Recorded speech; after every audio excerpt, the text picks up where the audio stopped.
नमस्कार मित्रों, आप सभी का हमारे चैनल कृष्ण वाणी में स्वागत है। आज हम श्रीमद् भगवत गीता अध्याय 1 श्लोक 10वें से लेकर श्लोक 12 तक गीता का सार का अर्थ, अनुवाद और व्याख्या विस्तार से जानेंगे। उससे पहले अगर आपने हमारे चैनल को सब्सक्राइब नहीं किया है तो तुरंत सब्सक्राइब कर लीजिए ताकि आपको ऐसी ही नई ज्ञानवर्धक और प्रेरणादायक वीडियो सबसे पहले मिलती रहे। और वीडियो को लाइक कीजिए और कमेंट में जय श्री राधे कृष्ण अवश्य लिखें ताकि श्री कृष्ण की कृपा आप सभी पर हमेशा बनी रहे। तो चलिए इस महत्वपूर्ण ज्ञानमय यात्रा की ओर आगे बढ़ते हैं। 10वां श्लोक। तमुवाच ऋषिकेशः प्रहसन्निव भारत सेनयोरुभयोर मध्ये विषीदन्तमिदं वचः। तम का अर्थ है उससे, उवाच का अर्थ है कहा, ऋषिकेश का अर्थ है इंद्रियों के स्वामी कृष्ण ने, प्रहसन का अर्थ है हंसते हुए, इव का अर्थ है मानो, भारत का अर्थ है हे भरतवंशी धृतराष्ट्र, सेनयोः का अर्थ है सेनाओं के, उभयोः का अर्थ है दोनों पक्षों की, मध्य का अर्थ है बीच में, विषीदंतम का अर्थ है शोकमग्न, इदम का अर्थ है यह, वचः का अर्थ है शब्द। भावार्थ, हे भरतवंशी, उस समय दोनों सेनाओं के मध्य शोकमग्न अर्जुन से कृष्ण ने मानो हंसते हुए ये शब्द कहे। तात्पर्य, दो घनिष्ठ मित्रों अर्थात ऋषिकेश तथा गुडाकेश के मध्य वार्ता चल रही थी। मित्र के रूप में दोनों का पद समान था, किंतु इनमें से एक स्वेच्छा से दूसरे का शिष्य बन गया। कृष्ण हंस रहे थे क्योंकि उनका मित्र अब उनका शिष्य बन गया था। सबों के स्वामी होने के कारण वे सदैव श्रेष्ठ पद पर रहते हैं, तो भी भगवान अपने भक्त के लिए सखा, पुत्र या प्रेमी बनना स्वीकार करते हैं। किंतु जब उन्हें गुरु रूप में अंगीकार कर लिया गया तो उन्होंने तुरंत गुरु की भूमिका निभाने के लिए शिष्य से गुरु की भांति गंभीरता पूर्वक बातें की, जैसा कि अपेक्षित है। ऐसा प्रतीत होता है कि गुरु तथा शिष्य की यह वार्ता दोनों सेनाओं की उपस्थिति में हुई, जिससे सारे लोग लाभान्वित हुए। इसलिए भगवद गीता का संवाद किसी एक व्यक्ति, समाज या जाति के लिए नहीं अपितु सबों के लिए है, और उसे सुनने के लिए शत्रु या मित्र समान रूप से अधिकारी हैं। श्लोक 11। श्री भगवानुवाच अशोचानन्वशोचस्त्वं प्रज्ञावादाश्च भाष्ये गतासून गतासूश्च नानुशोचन्ति पंडिता। श्री भगवान उवाच का अर्थ है श्री भगवान ने कहा। अशोच्यान का अर्थ है जो शोक योग्य नहीं है। अन्वशोचः का अर्थ है शोक करते हो। त्वम का अर्थ है तुम। प्रज्ञावादान का अर्थ है पांडित्यपूर्ण बातें। च का अर्थ है भी। भाष्य का अर्थ है कहते हो। गत का अर्थ है चले गए। रहित। असून का अर्थ है प्राण। अगत का अर्थ है नहीं गए। असून का अर्थ है प्राण। च का अर्थ है भी। न का अर्थ है कभी नहीं। अनुशोचंती का अर्थ है कि शोक करते हैं। पंडिताः का अर्थ है विद्वान लोग। भावार्थ, श्री भगवान ने कहा, तुम पांडित्यपूर्ण वचन कहते हुए उनके लिए शोक कर रहे हो जो शोक करने योग्य नहीं है। जो विद्वान होते हैं वे न तो जीवित के लिए न ही मृत के लिए शोक करते हैं। तात्पर्य, भगवान ने तत्काल गुरु का पद संभाला और अपने मित्र को अप्रत्यक्षतः मूर्ख कहकर डांटा।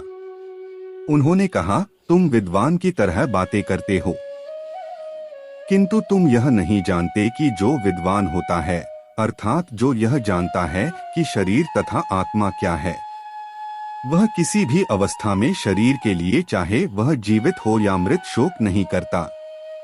अगले अध्यायों से यह स्पष्ट हो जाएगा कि ज्ञान का अर्थ पदार्थ तथा आत्मा एवं दोनों के नियामक को जानना है। अर्जुन का तर्क था कि राजनीति या समाज नीति की अपेक्षा धर्म को अधिक महत्व मिलना चाहिए। किंतु उसे यह ज्ञात न था कि पदार्थ, आत्मा तथा परमेश्वर का ज्ञान धार्मिक सूत्रों से भी अधिक महत्वपूर्ण है, और चूंकि उसमें इस ज्ञान का अभाव था, इसलिए उसे विद्वान नहीं बनना चाहिए था, और चूंकि वह अत्यधिक विद्वान नहीं था, इसीलिए वह शोक के सर्वथा अयोग्य वास्तु के लिए शोक कर रहा था।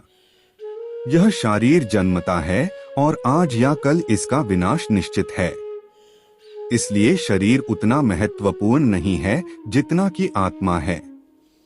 जो इस तथ्य को जानता है वही असली विद्वान है, और उसके लिए शोक का कोई कारण नहीं हो सकता। श्लोक 12। नत्वेवाह जातु नासन न त्व नेमे जनाधिपाः न चैव न भविष्यामः सर्वे वयमतः परम। न का अर्थ है नहीं, तु का अर्थ है लेकिन, एव का अर्थ है निश्चय ही, अहम का अर्थ है मैं, जातु का अर्थ है किसी काल में, न का अर्थ है नहीं, आसम का अर्थ है था, न का अर्थ है नहीं, त्वम का अर्थ है तुम, न का अर्थ है नहीं, इमे का अर्थ है ये सब, जनधिपाः का अर्थ है राजागण, न का अर्थ है कभी नहीं, च का अर्थ है भी, एव का अर्थ है निश्चय ही, न का अर्थ है नहीं, भविष्यामः का अर्थ है रहेंगे, सर्वे वयम का अर्थ है हम सब, आथ परम का अर्थ है इससे आगे। भावार्थ, ऐसा कभी नहीं हुआ कि मैं न रहा हो या तुम न रहे हो अथवा ये समस्त राजा न रहे हो, और न ऐसा है कि भविष्य में हम लोग नहीं रहेंगे।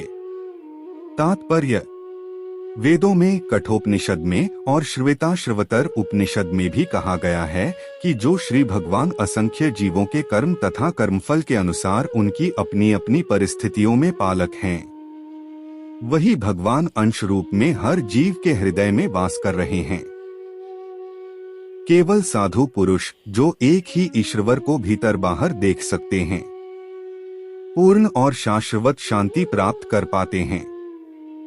नित्यो नित्याना चेतन श्रचेतनानाम एको बहुना यो विद्धाति कामान तमात्मस्थ येनुपश्यन्ति धीरास्तेषां शान्तिः शाश्वती नेत्रेषाम्। जो वैदिक ज्ञान अर्जुन को प्रदान किया गया वही विश्व के उन पुरुषों को प्रदान किया जाता है जो विद्वान होने का दावा तो करते हैं किंतु जिनकी ज्ञान राशि न्यून है। भगवान यह स्पष्ट कहते हैं कि वे स्वयं, अर्जुन तथा युद्ध भूमि में एकत्र सारे राजा शाश्वत प्राणी हैं, और इन जीवों की बद्ध तथा मुक्त अवस्थाओं में भगवान ही एकमात्र उनके पालक हैं। भगवान परम पुरुष हैं तथा भगवान का चिर संगी अर्जुन एवं वहां पर एकत्र सारे राजागण शाश्वत पुरुष हैं। ऐसा नहीं है कि ये भूतकाल में प्राणियों के रूप अलग अलग उपस्थित नहीं थे, और ऐसा भी नहीं है कि वे शाश्वत पुरुष बने नहीं रहेंगे। उनका अस्तित्व भूतकाल में था और भविष्य में भी निर्बोध रूप से बना रहेगा, इसलिए किसी के लिए शोक करने की कोई बात नहीं है। ये मायावादी सिद्धांत की मुक्ति के बाद आत्मा माया के आवरण से पृथक होकर निराकार ब्रह्मा में लीन हो जाएगा और अपना अस्तित्व खो देगा। यहाँ परम अधिकारी भगवान कृष्ण द्वारा पुष्ट नहीं हो पाता। नहीं इस सिद्धांत का समर्थन हो पाता है कि बद्ध अवस्था में ही हम अस्तित्व का चिंतन करते हैं। यहाँ पर कृष्ण स्पष्टतः कहते हैं कि भगवान तथा अन्यों का अस्तित्व भविष्य में भी अक्षुण्ण रहेगा, जिसकी पुष्टि उपनिषदों द्वारा भी होती है। कृष्ण का यह कथन प्रामाणिक है क्योंकि कृष्ण मायावश्य नहीं है। यदि अस्तित्व तथ्य न होता तो फिर कृष्ण इतना बल क्यों देते, और वह भी भविष्य के लिए। मायावादी यह तर्क कर सकते हैं कि कृष्ण द्वारा कथित अस्तित्व आध्यात्मिक न होकर भौतिक है। यदि हम इस तर्क को कि अस्तित्व भौतिक होता है स्वीकार कर भी लें तो फिर कोई कृष्ण के अस्तित्व को किस प्रकार पहचानेगा। कृष्ण सदा सर्वदा अपना अस्तित्व बनाए रहे हैं। यदि उन्हें सामान्य चेतना वाले सामान्य व्यक्ति के रूप में माना जाता है तो प्रामाणिक शास्त्र के रूप में उनकी भगवद गीता की कोई महत्ता नहीं होगी। एक सामान्य व्यक्ति मनुष्यों के 4 अवगुणों के कारण श्रवण करने योग्य शिक्षा देने में असमर्थ रहता है। गीता ऐसे साहित्य से ऊपर है। कोई भी संसारी ग्रंथ गीता की तुलना नहीं कर सकता।